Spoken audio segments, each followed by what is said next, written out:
Saudara-saudara yang dikasihi Tuhan, kita hari ini mempunyai tema bijaksana dalam mendekati orang yang menderita. Ya, saudara-saudara, kita kenal ada orang yang menderita karena dia berdosa.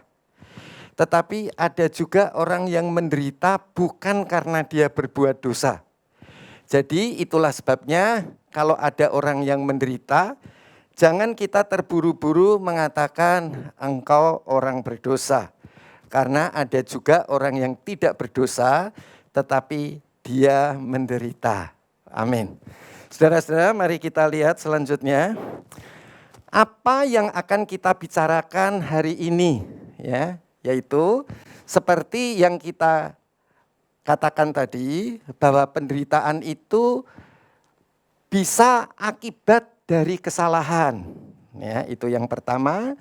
Yang kedua, penderitaan itu bisa karena tanpa kesalahan. Ya, saudara, yang ketiga adalah dari 1 dan 2 itu, yaitu ada orang yang menderita karena kesalahan dan ada orang yang menderita karena tanpa kesalahan, maka itu terhadap orang yang menderita itu kita harus bijaksana dalam mendekati orang yang menderita tadi. Yaitu karena beragamnya penderitaan di dunia ini. Apa penderitaan di dunia ini? Beragamnya yaitu bisa karena kesalahan, tetapi juga bisa karena tanpa kesalahan. Ya. Jadi kemudian kita akan lihat orang yang menderita karena kesalahan itu apa yang kita akan lihat. Dan yang poin kedua, yang tanpa kesalahan itu contoh-contohnya apa, ya. Dan yang ketiga, beragamnya penderitaan di dunia yaitu mix antara 1 dan 2. Kita akan lihat dulu poin yang pertama, penderitaan sebagai akibat dari kesalahan. Saudara pasti ingat siapa yang salah? Ya, contohnya di situ 1:1 Daud. Daud itu menderita. Karena apa saudara? Dia salah. Ya, nanti kita akan lihat.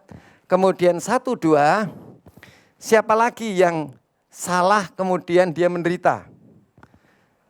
Ya, Ananias dan Safira.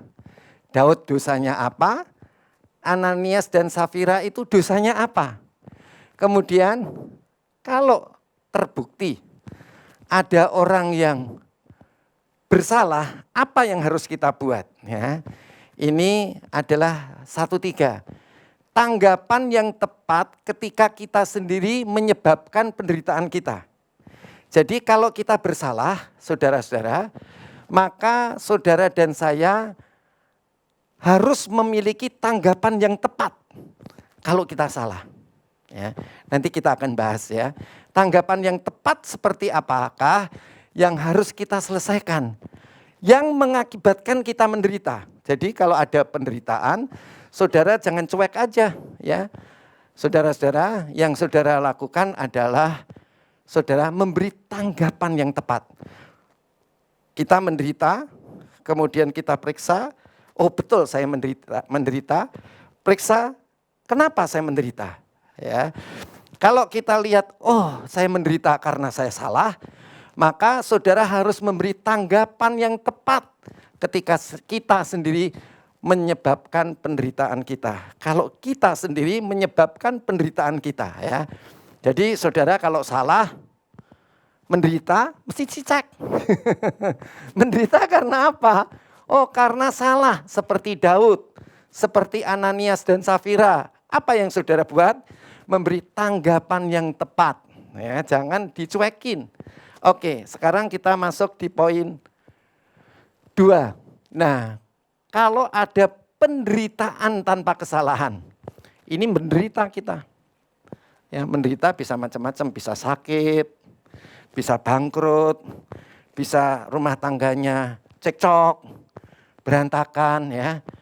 Cek apakah kita poin 1 atau poin 2. Oh, ternyata saya enggak salah. Ya, kalau enggak salah Contohnya yang nggak salah itu siapa? 21. Misteri penderitaannya Ayub. Ya, Ayub itu menderita, saudara. Semua keluarganya habis meninggal. Hartanya habis, kesehatannya pun habis. Istrinya pun mengolok-olok dia, teman-temannya juga sama, ya. Suruh meninggalkan Tuhan, ya. Saudara-saudara, nah, ini contoh misteri penderitaan Ayub. Yang kedua, dua-dua penderitaan demi kebenaran. Ya. Contohnya siapa? Paulus. Dia udah betul-betul menderita karena kebenaran. Karena Injil, ya. Dia menderita karena kebenaran. Ya, saudara-saudara, kalau nggak ada salahnya, nggak apa-apa. Ya, kalau nggak ada salahnya, nggak usah memberi tanggapan yang tepat. Tetapi kalau saudara dan saya salah, saudara dan saya harus memberi tanggapan yang tepat. Ya, jangan dicuekin, ya. Udah salah, mikirnya benar terus, ya. Harus memberi tanggapan yang tepat supaya penderitaan itu bisa hilang. Ya, oke. Nanti saya akan uraikan lebih lanjut. 23, penderitaan karena kehilangan. Siapa yang menderita? Waktu itu adalah Maria dan Marta, ya. Penderitaan yang karena kehilangan. Kehilangan siapa, saudara? Lazarus, kakak yang paling besar. Ya, oke. Terus poin 3-nya, karena beragamnya penderitaan di dunia itu, apa yang harus kita lakukan, ya? Kita kalau mendekati mereka harus bijaksana dalam mendekati orang yang menderita. Mari saudara, kita akan lanjutkan next. Nah, yang ini saudara-saudara, penderitaan sebagai akibat dari kesalahan. Saudara-saudara, di sini saudara bisa melihat, coba saya tolong dibantu, yaitu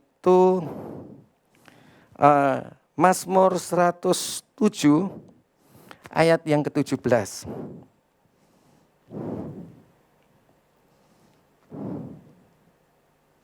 Mazmur 107 ayat yang ke-17. Saya selipin dulu ya saudara. Ini ada orang menjadi sakit oleh sebab kelakuan mereka yang berdosa. Jadi orang yang sakit, ini kan kita bahas orang berdosa, saudara. Ada orang yang menjadi sakit oleh sebab kelakuan mereka yang berdosa. Jadi ada orang yang sakit karena dia berdosa dan disiksa oleh sebab kesalahan-kesalahan mereka. Jadi ada orang yang menderita sakit atau disiksa karena dosa atau kesalahan-kesalahan mereka. Ya, saudara-saudara, kembali ke yang tadi. Nah, saudara-saudara, di sini dilihat, saudara, Daud setelah berzina dengan Batseba dengan membunuh Uria, anak yang dikandungan menjadi mati dan keluarganya tercerai-berai. Semua ini telah diprediksi sebelumnya oleh Nabi Nathan, sudah dinubuatkan sebagai akibat langsung dari dosa Daud. Ya. Dosanya Daud apa, saudara? Dia mengingini istri Uria yang bernama Batseba. Nah, saudara, Uria ini disuruh perang di paling depan supaya mati, supaya Batseba bisa diambil. Ya, ini dosa perzinaan, ya, saudara-saudara. Oke, supaya waktunya cukup, saudara nanti bisa lihat lagi di dalam 1 Samuel 12 ayat 9 sampai 12, ya. Kalau saudara lihat di dalam 1 Samuel pasal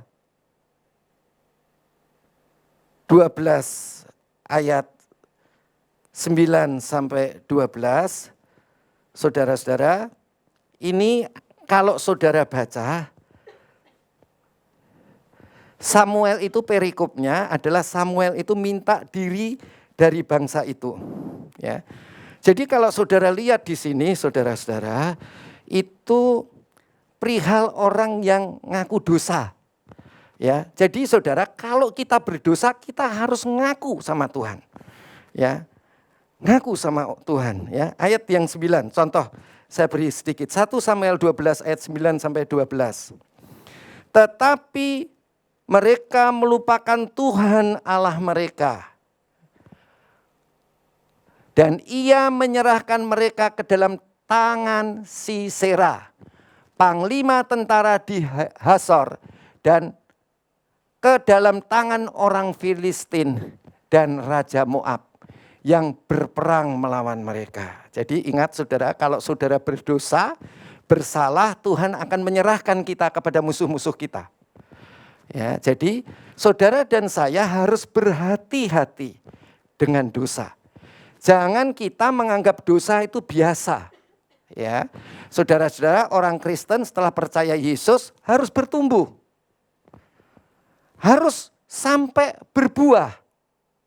Nah, jangan kita biasakan berbuat dosa, maka kehidupan kita akan banyak masalah. Kita akan diserahkan kepada musuh-musuh kita. Musuh kita siapa?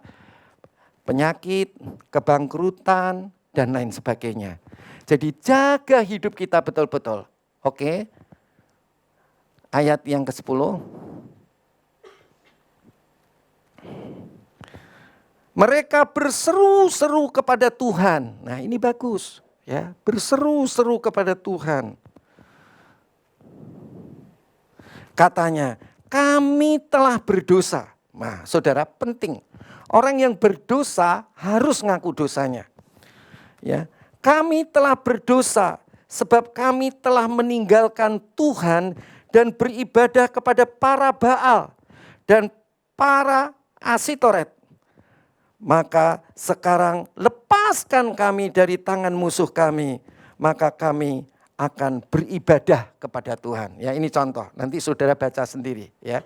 Jadi saudara dan saya, saudara, karena dosa itu mengakibatkan kita menderita. Oke, kembali ke, ya, lanjut 1, 2. Ya, penderitaan sebagai akibat dari kesalahan. Kesalahan siapa, saudara? Kesalahan Ananias dan Safira. Tuhan membunuh mereka setelah mereka, bahwa ini salahnya apa, saudara? Berbohong untuk membuat diri mereka terlihat murah hati. Supaya kelihatan murah hati, itu uangnya dia. Bukan uangnya siapa-siapa sebelum diserahkan kepada Tuhan. Tetapi Ananias dan kemudian disusul oleh istrinya Safira berbohong untuk membuat diri mereka terlihat lebih murah hati. Ya, saudara-saudara, maka itu saudara, firman Tuhan di Amsal pasal 4 ayat 23, jagalah hatimu dengan segala kewaspadaan, karena dari dalam hati kita ada Roh Kudus, berpancar kehidupan. Ya. Jadi saudara-saudara, kalau setiap kali kita mengalami penderitaan, kita harus cek diri kita, bagaimana hati kita. Ya, oke. Saudara, kalau saudara mau baca di dalam Kisah 5 ayat 1 sampai ke 11. Ya. Ini contohnya. Kita lihat aja ayat 2. Dengan setahu istrinya, ia menahan sebagian dari hasil penjualan itu, dan sebagian lain dibawa dan diletakkan di depan kaki rasul-rasul. Jadi nahan sebagian, yang sebagian lagi diberikan ke rasul-rasul. Ini setahu istrinya, ya. Oke, ayat 3. Tetapi Petrus berkata, Ananias, Mengapa hatimu dikuasai iblis sehingga engkau berdusta, sehingga engkau mendustai Roh Kudus dan menahan sebagian dari hasil penjualan tanah itu? Ayat 4. Selama tanah itu tidak dijual, bukankah itu tetap kepunyaanmu? Dan setelah dijual, bukankah hasilnya tetap dalam kuasamu? Mengapa engkau merencanakan perbuatan itu di dalam hatimu? Ingat saudara, jaga hatimu dengan segala kewaspadaan, karena dari dalamnya berpancar kehidupan. Engkau bukan mendustai manusia, tetapi mendustai siapa saudara? Allah. Ya. Ketika mendengar perkataan itu, rebahlah Ananias dan putuslah nyawanya. Maka sangatlah ketakutan semua orang yang mendengar hal itu. Ya. Nah, saudara meninggal, kemudian istrinya datang, saudara, ditanya oleh Rasul Petrus, ayat 8, kata Petrus kepadanya, katakan kepadaku, dengan harga sekiankah tanah itu kamu jual? Jawab perempuan itu, betul sekian. Plek lagi, meninggal lagi ya. Jadi saudara-saudara, kita harus menjaga hati kita dengan segala kewaspadaan. Karena dari situlah berpancar kehidupan. Kembali lagi. Ya, saudara, di sini kita sudah masuk di 1-2. Kemudian 1-3. Nah, penderitaan sebagai akibat dari kesalahan. Apa saudara? Saudara-saudara, kalau saudara salah, saudara harus memberi tanggapan yang tepat ketika kita sendiri menyebabkan penderitaan itu. Kalau salah kita, ya, kalau salah orang, ya enggak perlu saudara memberi tanggapan yang tepat. Tapi kalau kita yang salah, beri tanggapan yang tepat. Ya, adalah melalui apa saudara? Pengakuan dan pertobatan. Jadi kalau saudara dan saya salah, saudara dan saya harus ngaku, terbuka. Ya, jangan enggak terbuka. Sudah ngaku, langsung bertobat. Ngaku itu ya ngaku saudara. Kalau salah ya ngaku. Ya, setelah itu saudara harus berbalik ya.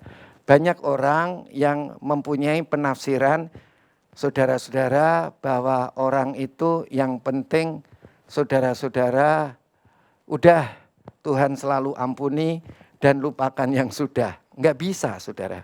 Harus ngaku ya. Saudara bisa lihat di dalam 2 Samuel 12 ayat 13.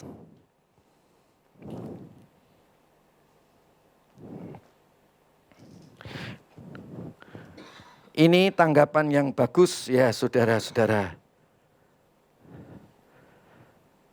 Nathan memperingatkan Daud sehingga Daud menyesal. Harus terbuka, harus menyatakan penyesalan. Ya. Lalu berkatalah Daud kepada Nathan, aku sudah berdosa kepada Tuhan. Mesti ngaku. Ngaku sama siapa saudara? Ngaku sama Tuhan dan ngaku sama orang. Dalam hal ini adalah Nathan. Ya. Aku sudah berdosa kepada Tuhan. Dan kemudian Nathan sebagai wakil daripada Tuhan. Dan Nathan berkata kepada Daud, Tuhan telah menjauhkan dosamu itu. Ya, karena sudah ngaku, ya, ngaku, dia berbalik kepada Tuhan, kemudian Tuhan telah menjauhkan dosamu itu, engkau tidak akan mati. Ya, jadi kalau saudara ngaku berbalik, Tuhan akan buat yang berdosa tadi tidak mati. Tapi ada akibatnya enggak saudara? Ada. Akibatnya apa saudara? Anaknya mati. Ya, jadi hati-hati sama dosa. Ya, jangan bermain dosa. Itu bahaya, kata cucu saya Nathan. Kan? Bahaya katanya ya. Bahaya saudara. Nah saudara-saudara, Kalau saudara mau baca, kembali lagi ke di dalam Mazmur pasal 32 itu panjang, saudara-saudara. Jadi kalau saudara baca yang panjang tadi, saudara-saudara itu isinya mengenai kebahagiaan orang yang diampuni dosanya. Jadi harus terbuka, harus ngaku, dan setelah itu berbalik kepada Tuhan. Jangan sudah ngaku nggak berbalik. Dulu hidupnya untuk kepentingan keinginannya sendiri, ya. Kalau saudara hidup untuk keinginan saudara sendiri, itu namanya dosa. Dosa itu apa sih? Saudara bisa definisikan dosa enggak? Kalau saudara memenuhi keinginan saudara, itu namanya dosa. Apa aja? Karena saudara sedang mengidolakan diri saudara sendiri. Idola saudara, keinginan saudara sendiri. Jadi hati-hati. Jangan kita mengidolakan diri sendiri. Memenuhi keinginan sendiri. Di dalam 2 Korintus pasal 5 ayat yang ke-15. Dan Kristus telah mati bagi semua orang. Supaya mereka yang hidup tidak hidup untuk dirinya sendiri. Kepentingannya sendiri. Tetapi harus hidup untuk kepentingan Tuhan. Ya, jadi saudara dan saya harus paham. Dosa itu apa sih? Dosa itu kalau saudara mengingini keinginan saudara sendiri. Lawannya apa saudara? Lawannya adalah hidup untuk keinginan Allah. Ya, itu namanya manusia baru. Di mana itu? 2 Korintus 5 ayat ke-17. Itu manusia baru. Hidup yang tidak lagi menurut keinginannya sendiri, tetapi hidup untuk keinginannya Allah. Nah itu baru enggak dosa. Ya. Jadi kalau saudara nanti baca di Mazmur pasal 32, saudara ini mengungkapkan kebahagiaan orang yang diampuni dosanya. Ya, jadi saudara, ini kalau saya bacakan sedikit ayat yang pertama, Mazmur 32 ayat yang pertama, dari Daud, nyanyian pengajaran, berbahagialah orang yang diampuni pelanggarannya, yang dosanya ditutupi.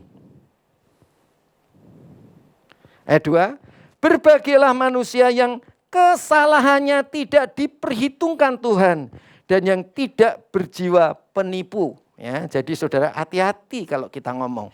Kita ngomong mesti belajar jujur. Ya, oke.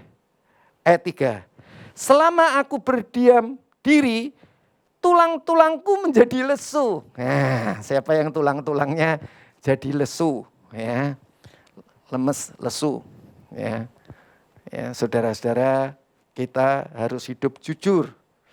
Ya, kalau ada dosa terbuka, akui. Setelah itu berbalik kepada Tuhan. Karena aku mengeluh sepanjang hari, ya, saudara dan saya, kalau saudara ada di dalam dosa, kesalahan, saudara, tulang-tulang saudara menjadi lesu dan mengeluh sepanjang hari. Ya. Ayat 4, sebab siang malam tanganku menekan aku dengan berat. Sumsumku menjadi kering seperti oleh teriknya musim panas. Saudara berikutnya baca sendiri. Ya, jadi saya tidak baca secara keseluruhan. Kemudian saudara bisa lihat di dalam Mazmur 51. Ya, saudara, ini bicara mengenai pengakuan dosa. Jadi saudara-saudara, dosa itu harus diakui. Diakui kepada siapa saudara? Kepada Tuhan dan sesama. Ya, saudara, setelah diakui, saudara harus rekonsiliasi. Setelah diampuni, ya, saudara minta ampun atau saudara mengampuni. Kalau saudara salah, saudara minta ampun. Kalau saudara yang disalahi, ya bukan salah, saudara mengampuni. Ya, setelah itu kan supaya bisa hubungan baik. Kemudian saudara harus rekonsiliasi. Apa itu rekonsiliasi? Nih, aku ini benar. Yang lain, aku ini salah. Oke. Saudara, Ya udah rekon, jadi tahu benar salahnya. Ya, itu yang kedua. Setelah itu saudara, kalau saudara bisa bayar, bayar. Namanya restitusi. Tapi kalau enggak bisa bayar, saudara-saudara pastilah yang namanya orang Kristen pasti mengampuni. Tapi mesti jelas. Ya, jelasnya itu apa saudara? Harus kalau salah kita harus minta maaf kepada Tuhan dan sesama yang dirugikan. Yang kedua apa saudara? Saudara harus rekonsiliasi. Ya, tapi tenang rekonsiliasinya. Kalau saudara nggak bisa bayar, ngomong, aku salah, aku nggak bisa bayar. Pasti kan ditanya, mana yang kamu bisa bayar, mana yang nggak bisa bayar. Nggak bisa semua, pasti dibebasin.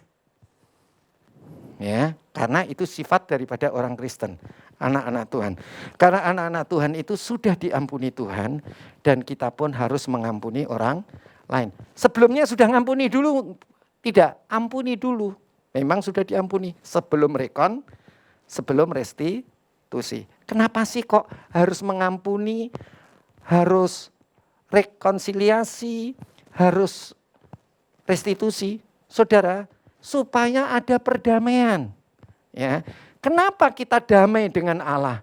Karena Allah menjadi manusia, saudara sudah bayar utang kita. Yang harusnya kita mati, kita nggak jadi mati. Ya, sudah ditanggung Tuhan. Maka itu saudara-saudara harus ada yang namanya restitusi. Ya. Nggak banyak pendeta yang mengkhotbahkan ini. Ya, saya kemarin telepon sama seorang gembala. Ya, saudara, gembalanya bilang, aku takut sama jemaatku. Ya, dan gembalanya pun titik di pengampunan doang. Enggak ada yang namanya rekon dan restitusi. Ya, baru saya ingatkan bahwa orang itu harus rekon dan restitusi. Saya sebutin ayat-ayatnya. Oh ya, kalau gitu nanti saya akan buat makalah di gereja kami supaya jemaat kami bisa ngerti itu, ya. Oke. Ya, saudara-saudara, saudara dan saya kita beruntung bisa membuka Alkitab secara benar, ya. Oke, haleluya. Ini tadi sudah ya, saudara. Yang ini pasal 51 sudah dibaca? Belum. Oke. Mazmur 51 ayat yang pertama, untuk pengakuan dosa, untuk pemimpin biduan, Mazmur dari Daud. Ketika Nabi Nathan datang kepadanya setelah ia menghampiri Betseba, kemudian, kasihanilah aku ya Allah menurut kasih setiamu, hapuskanlah pelanggaranku menurut rahmat-Mu yang besar. Terus ayat 4 ya. Bersihkanlah aku seluruhnya dari kesalahanku dan tahirkan aku dari dosaku. Ya. Saudara minta dibersihkan kesalahannya, disembuhkan dari dosanya. Ayat yang kelima, sebab aku sendiri sadar akan pelanggaranku. Aku sendiri bergumul dengan dosaku, ya. Jadi saudara harus ngaku, ya. Aku sendiri sadar akan pelanggaranku, harus ngaku, saudara. Dan senantiasa bergumul dengan dosaku. Ayat yang ke-6, terhadap engkau sajalah aku telah berdosa dan melakukan apa yang melakukan apa yang kau anggap jahat, supaya ternyata engkau adil dalam putusanmu, bersih dalam penghukumanmu, bla bla bla. Saudara baca sendiri. Oke, saudara bisa lihat.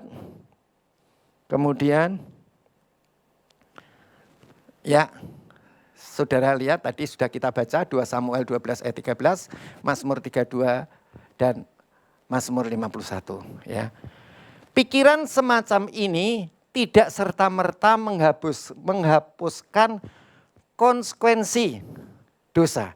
Ya, jadi kalau saudara, walaupun saudara minta ampun sama Tuhan, ingat baik-baik, itu tidak menghapus konsekuensi dosa, akibat dosa. Coba, saudara lakukan dosa apa? Saudara umur berapa sekarang? Ya kan? Saya 57. Itu. Siapa yang hampir sama dengan saya, ya kan? Coba, dosa apa yang saudara perbuat yang enggak saudara tuai? Pasti dituai. Ya. Pikiran semacam ini tidak serta-merta menghapus akibat dosa. Ya, jadi saudara-saudara, kita mesti jagalah hatimu dengan segala kewaspadaan, karena dari dalamnya berpancar kehidupan.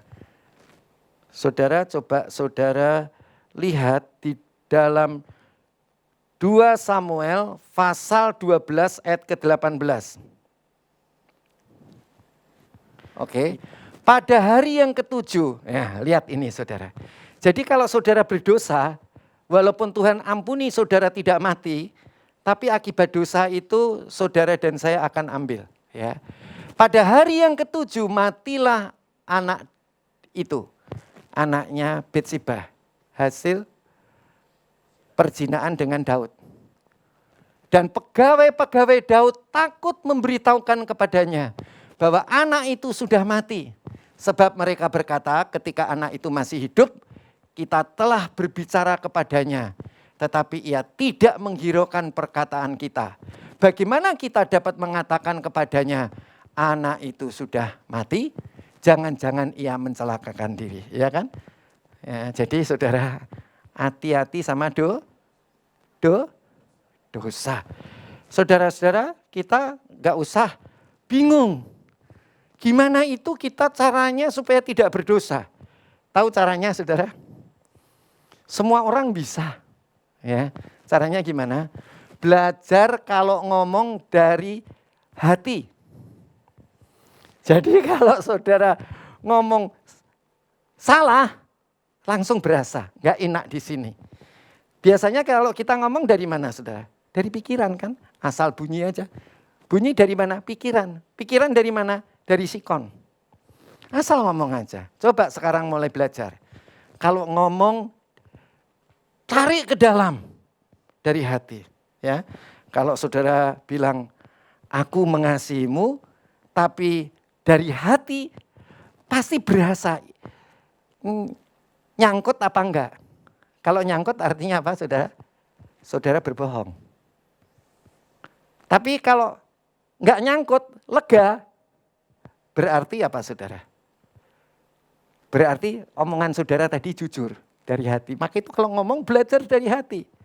Kalau enggak berasa apa-apa gimana saudara? Bisa dibantu saya? Ngomong tapi enggak berasa apa-apa. Mau I love you juga enggak ada rasanya. Aku mengampuni kamu juga enggak ada rasanya. Berarti ngomongnya dari mana? Mind. Ya, jadi saudara, jadi kalau ngomong itu belajar dari hati. Saudara kalau membaca Alkitab harus dari hati. Ya, tarik ke dalam. Tarik ke dalam. Tarik ke dalam hati. Kalau belum berasa, tarik lagi ke dalam hati. Kalau belum berasa, tarik lagi ke dalam. Saudara, ketika saudara melakukan itu, apa yang terjadi? Yang terjadi itu saudara akan punya mood hati. Ya, hatimu akan punya suasana. Ya, tahu ya saudara, punya suasana. Ya, suasana apa? Suasana kalau enggak nyangkut berarti lega, suasana surga. Suasana surga turunlah, suasana surga turunlah, kami berbakti padamu, suasana surga turunlah. Ada suasana. Kalau saudara sudah suasana surga turun, ada mood hati. Apa yang terjadi saudara? Ayo, apalagi? Saudara itu bisa ngomong, itu dari hati yang paling dalam, omongannya Roh Kudus. Saudara itu bisa merasakan suasana hati yang dikuasai oleh Tuhan, oleh Roh Kudus. Dari apa? Saudara kelihatannya bisa ngeliat. Kelihatannya bisa denger. Nah, itulah buah-buah Roh Kudus, karunia-karunia Roh Kudus. Dan saudara ingin melakukan satu pekerjaan. Itulah namanya jawatan Roh Kudus. Ya, oke, haleluya, amin saudara. Gampang kok jadi orang Kristen. Karena kita sudah ditebus dengan darah Yesus. Dan Roh Kudus sudah diam di dalam hidup kita. Jadi orang Kristen untuk hidup benar sama salah itu gampang. Ya, gampangnya apa? Mulai sekarang kalau ngomong jangan dari pikiran, dari hati. Gampang kan saudara? Siapa yang bilang susah angkat tangan? Yang bilang gampang angkat tangan. Tuh ya, angkat tangan. Kalau saudara lakukan, saudara sudah coba lakukan, saudara akan ngerti itu. Kalau saudara nggak coba lakukan, nggak ngerti. Wah, berarti sungguh-sungguh kita cuma kembali ke yang tadi. Ya, itu 3. Oke, berarti saya kembali lagi ke yang paling atas. Paling atas. Ya, kita sudah membahas poin yang pertama, yaitu penderitaan sebagai akibat dari kesalahan.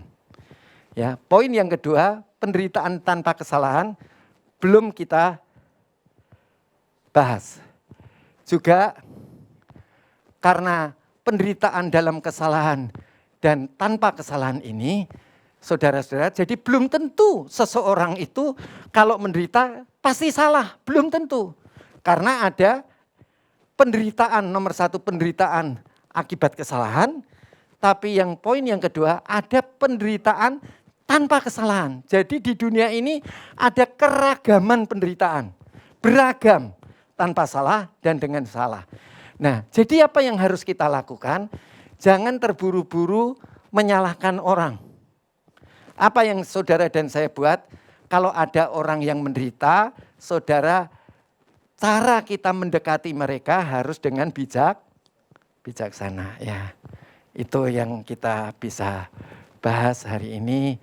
Nanti sore kita akan bahas poin 2 dan poin 3. Tapi intinya saudara bisa menangkap? Ya, mari kita bangkit berdiri. Kalau saudara ada kesalahan, saudara, mari terbuka di hadapan Tuhan.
Angkat tanganmu.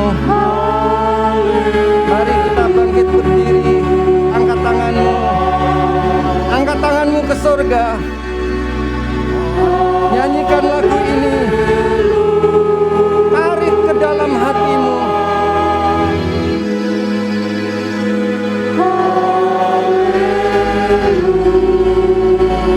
Jangan menyanyi dengan pikiran.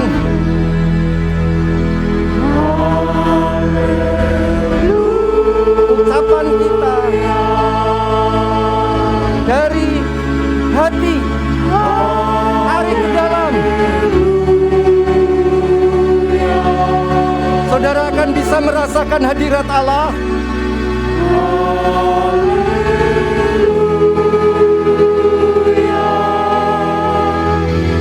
Ada suasana hati.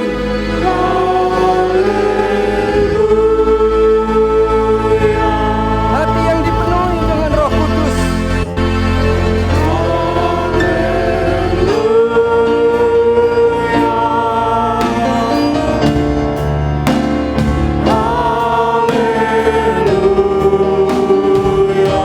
Ucapkan, tarik ke dalam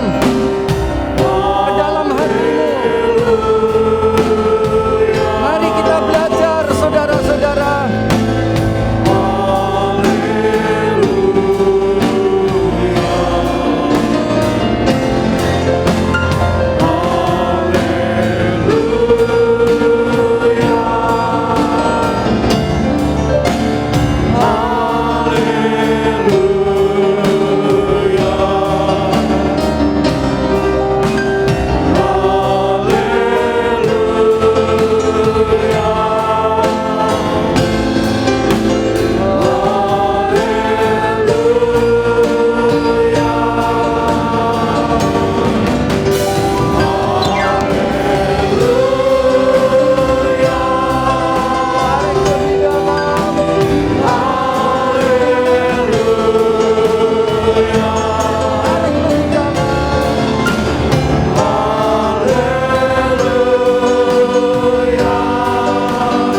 Tuhan mengatakan, jangan engkau takut. Hiduplah di dalam aku.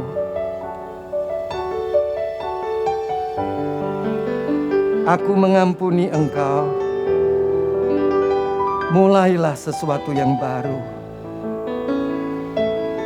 Hiduplah dengan aku.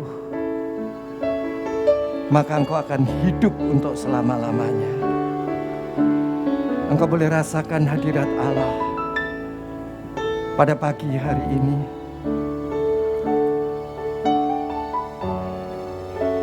Seluruh tubuhmu boleh dilingkupi dengan kemuliaan Allah. Ada mood surgawi yang memenuhi tubuhmu, bukan sekedar hatimu. Engkau yang sakit boleh disembuhkan, rumah tangga yang retak boleh dipulihkan. Apa yang tidak mungkin menjadi mungkin. Di dalam nama Tuhan Yesus, terimalah. Amin. Saudara dipersilakan untuk duduk kembali. Tuhan Yesus memberkati kita semua.